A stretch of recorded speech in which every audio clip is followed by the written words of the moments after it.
Hey guys, this is Josh back here from Inside Wrestling Truth. This is a Raw review for June 16th, 2014. We're leading up to the Money in the Bank pay-per-view. Things look like they could be shaping up to be another good pay-per-view for the WWE. Let's start.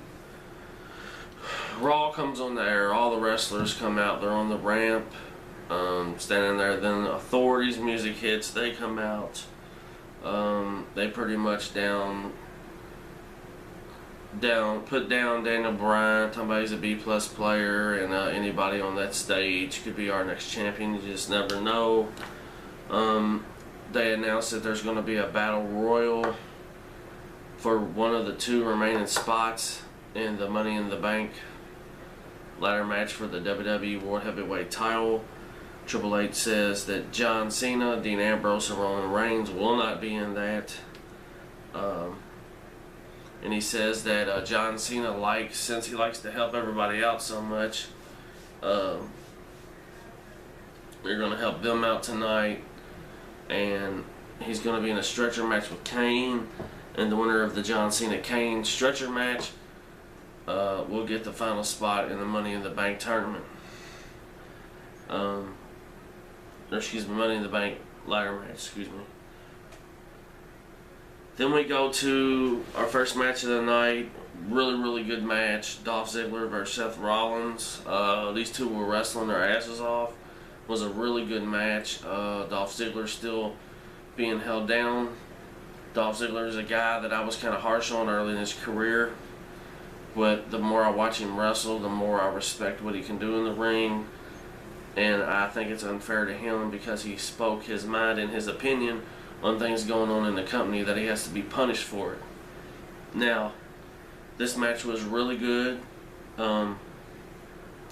Seth Rollins would get the win by disqualification because Dean Ambrose would come out and attack Seth Rollins.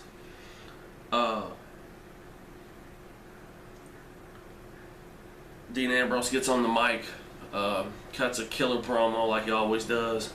Then Triple H pops up on the Titantron, and he's talking to Dean Ambrose, telling Dean Ambrose to stop acting all crazy, calm down, and he's got some bad news for Dean Ambrose. By that time, Intercontinental Champion Wade Barrett is on his way to the ring. This was another fantastic match between Wade Barrett and Dean Ambrose. Then Seth Rollins would interfere in their match and get Dean Ambrose counted out. You're pretty much starting to see the Shield really separate from each other. I mean, Ambrose had his own music.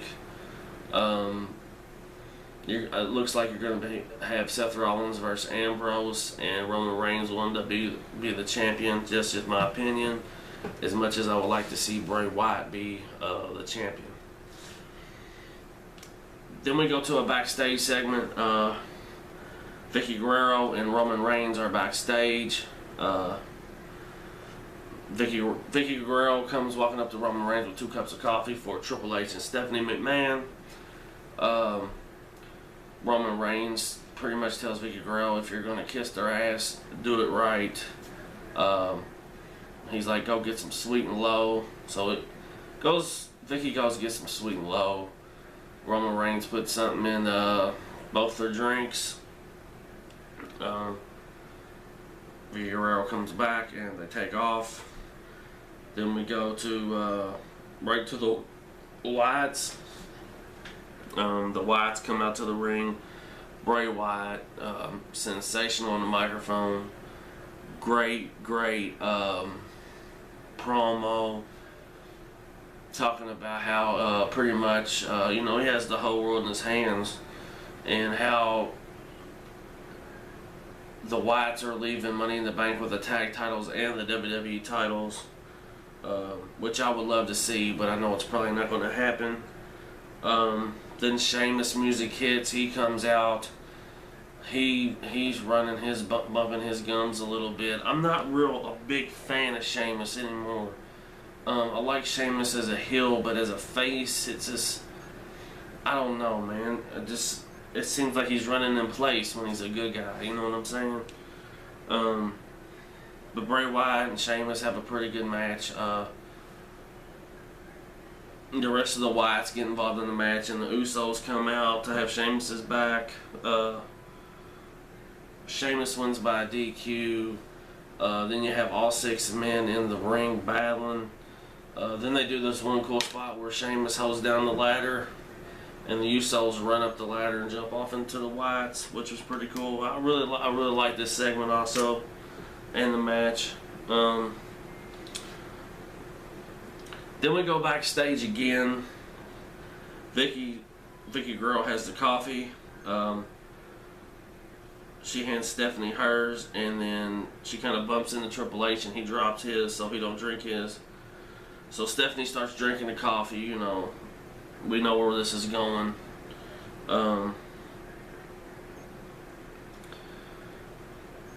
Then we go to a commercial. We come back, and Stephanie's drinking the coffee again. She's talking, doing an interview with I forget the girl's name, but she's doing an interview with her, and then she just takes off running. Then we have Paul Heyman arrives. He pretty much is still talking about Brock Lesnar beating Undertaker, and House of Cesaro is going to win the Money in the Bank, and anybody that's with him will be successful for the rest of their lives. Man, Paul Heyman's awesome, dude. Then we go to this next match was one of the only things I didn't like of the night. It was Heath Slater versus Rusev. This was a squash match. I think it lasted like 30 seconds.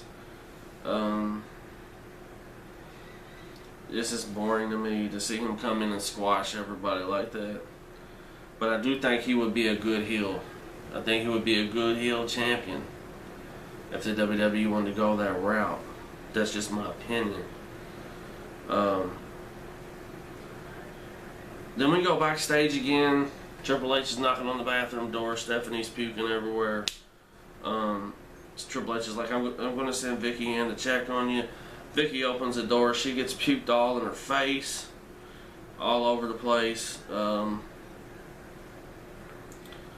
You know, Triple H takes her to the doctors or hospital, whatever, the soap opera part of the Raw is what I call it. So we leave that segment, and then we have Roman Reigns looking for Vicky Guerrero. He finds Vicky Guerrero. Vicky Guerrero at this time really doesn't give a fuck about anything. Excuse my language. And she puts Roman Reigns in the Battle Royal. Which was cool, you know. Then we have, after that, we have special guest Kevin Hart. He shows up. He's being interviewed, and then Adam Rose interrupts. Then we go on to the Battle Royal.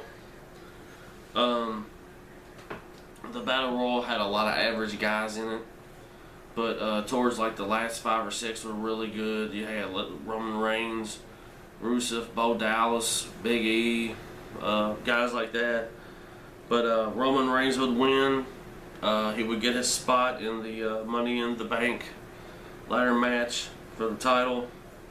It was a pretty good Battle Royal. I really liked the Battle Royal. It was cool to see Roman Reigns win. Although there for a minute I thought Rusev was going to win. Then after that we go to a John Cena interview. John Cena's just pretty much putting Roman Reigns over. That's really all I got out of that interview.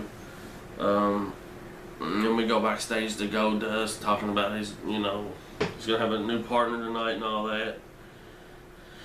Okay, and then we go back to the ring. Rob Axel's in the ring. And here comes Goldust, and he has a new partner named Stardust, and it's Cody Rhodes dressed up like his version of Goldust with a big star on his head. It was pretty entertaining. I kind of liked it, believe it or not.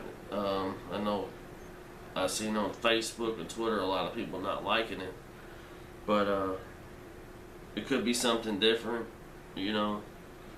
So we'll have to see where we go from there. Then we go to the main event of the night on Raw. It's a stretcher match. It's the first one they've had in 10 years on Monday Night Raw. I repeat, it's the first one they've had in 10 years on Monday Night Raw. Michael Cole said so. 16 and a half times. It's the first stretcher match they've had on Raw in 10 years. But anyway, we go to the stretcher match. It's John Cena versus Kane. Wow, I wonder who was going to win this one.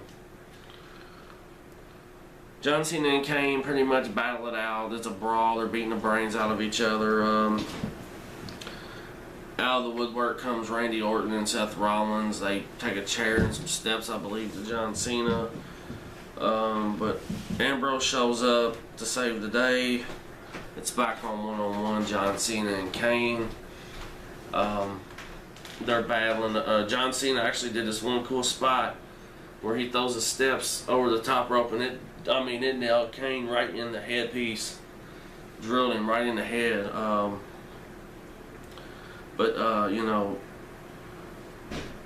John Cena has Kane on the stretcher. They're rolling him up the ramp.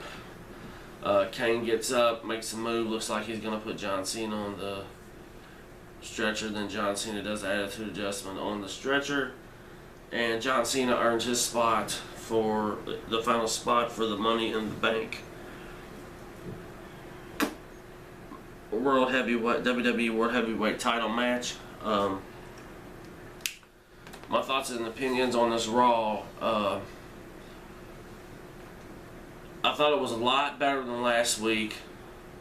We're moving forward to see what's going to happen. Who's going to be the new WWE champion?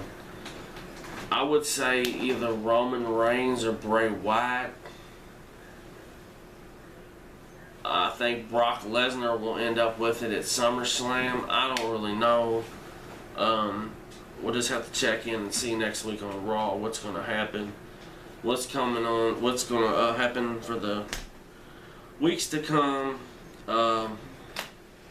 Thanks for watching, and this has been your Monday Night Raw review for June 16th, 2014.